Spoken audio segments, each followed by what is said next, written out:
ಈಗ ನಮ್ಮ ಪತ್ರಿಕಾ ಮಿತ್ರರು ಜಯನಗರ ಪಾರ್ಕ್ ಮುಂದೆ ಒಂದು ನಂದಿನಿ ಪಾರ್ಲರ್ ಇದೆ, ಅದು ಮೋರಿ ಮೇಲಿದೆ ಅಂತ ಹೇಳ್ಬಿಟ್ಟು ಹೇಳ್ತಾರೆ. ಅದು ನಗರಸಭೆಯಿಂದ ಯಾವುದೇ ರೀತಿ ಪರ್ಮಿಷನ್ ಆಗಿಲ್ಲ. ಬಟ್ ಅಲ್ಲಿ ಏನಂತ ಹೇಳಿದ್ರೆ ಬಾಡಿಯಲ್ಲಿ ಒಂದು ರೆಸಲ್ಯೂಷನ್ ಆಗಿದೆ. ಈ ರೀತಿ ಬಡವರು ಇರೋದ್ರಿಂದ ನಗರಸಭೆ ವತಿಯಿಂದ ಒಂದು ಪಾರ್ಕ್ ಮುಂದೆ ಜಾಗ ಇದ್ದಲ್ಲಿ ಕಾನೂನು ಪ್ರಕಾರ ಕ್ರಮ ವಹಿಸಿ ಅವರಿಗೆ ಒಂದು ಪಾರ್ಲರ್ ಕೊಡಿ ಅಂತ ಹೇಳ್ಬಿಟ್ಟು ಅದು ಪ್ರಪೋಸಲ್ ಆಗಿದೆ, ರೆಸಲ್ಯೂಷನ್ ಆಗಿದೆ ಅಷ್ಟೇ ಹೊರತು ಅಲ್ಲಿ ನಗರಸಭೆ ವತಿಯಿಂದ ಇನ್ನೂ ಯಾವುದೇ ರೀತಿ ಪರ್ಮಿಷನ್ ಅದು ಇಲ್ಲ. ಅದು ಅಧ್ಯಕ್ಷರು ಮತ್ತು ನಾವು ಒಂದ್ಸತಿ ಸ್ಪಾಟ್ ಇನ್ಸ್ಪೆಕ್ಷನ್ ಮಾಡಿಬಿಟ್ಟು ಏನಿದೆ ಅಂತ ಹೇಳ್ಬಿಟ್ಟು ಕ್ರಮ ವಹಿಸ್ತೀವಿ.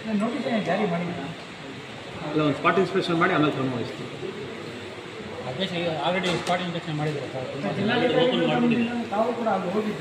ಇಲ್ಲ, ನಾನು ಅಲ್ಲಿ ಆ ಸ್ಪಾಟಿಗೆ ನಾನು ಹೋಗಿಲ್ಲ. ಅವತ್ತು ಸಿಟಿ ರೌಂಡ್ಸಲ್ಲಿ ಇದ್ವಿ. ಅವತ್ತು ಸಾಹೇಬ್ರು ಹೇಳಿದ್ರು ಅವತ್ತು ಅಲ್ಲಿಗೆ ಹೆಲ್ತ್ ಇನ್ಸ್ಪೆಕ್ಟರ್ ನಾವು ಕಳಿಸಿದ್ವಿ. ನಾವು ಸ್ಪಾಟ್ಗೆ ಹೋಗಿಲ್ಲ. ನಾನು ಮೇಡಮ್ ಸ್ಪಾಟ್ಗೆ ಹೋಗ್ತೀವಿ, ಹೋಗ್ಬಿಟ್ಟು ಅಲ್ಲಿ ಏನಿದೆ ಹೋಗ್ಬಿಟ್ಟು ಆಗಿಲ್ಲ. ಇಷ್ಟು ದಿವಸ ಆಗ್ಬೇಕು ಸರ್ ಸ್ಪಾಟ್ಗೆ ಹೋಗಿಲ್ಲ?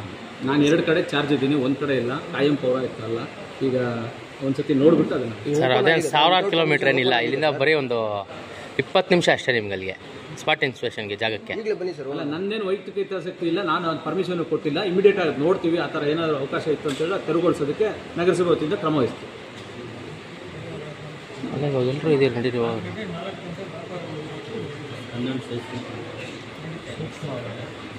ಯಾರು ಎಲ್ಲಿ ಬೇಕೋ ಇಟ್ಕೊಂಬೋದಲ್ಲ ಸರ್ ಶಾಪು ಅಂಗಡಿಗಳು? ಅವಕಾಶ ಇಲ್ಲ ಅದಕ್ಕೆ. ಈಗ ನೀವು ಏನು ಇದು ಮಾಡ್ತಾ ಇದ್ದೀರಿ ಅದನ್ನು ಇಮಿಡಿಯೇಟ್ ಆಗಿ ನಾವು ಆ್ಯಕ್ಷನ್ ತೊಗೊಳ್ತೀವಿ.